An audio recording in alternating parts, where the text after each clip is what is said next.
Mesdames, Messieurs, bonsoir. Le seul inculpé dans l'affaire de l'assassinat du petit Grégory restera donc en prison. Les avocats de Bernard Laroche avaient pourtant demandé à plusieurs reprises la mise en liberté provisoire de leur client. Ils invoquaient la maigreur du dossier d'instruction.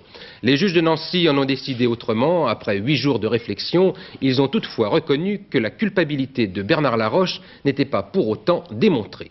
Nous retrouvons tout de suite sur place Isabelle Bechler qui a suivi cette journée.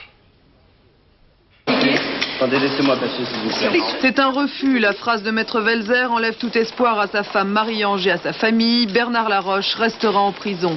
Les magistrats de la chambre d'accusation ont estimé qu'il existait suffisamment de présomption contre l'inculpé pour justifier son maintien en détention. Muriel, sa belle-sœur de 15 ans, avait en effet affirmé dans un premier temps l'avoir accompagné sur les lieux du crime.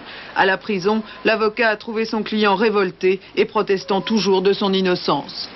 Avec l'autorisation du bâtonnier de l'ordre des avocats d'Épinal, je peux vous dire qu'un rejet de demande de mise en liberté ne signifie pas qu'une culpabilité est démontrée. Et d'ailleurs, la chambre d'accusation, dans son arrêt, a bien précisé qu'à ce stade de la procédure, la culpabilité de Laroche n'était pas démontrée.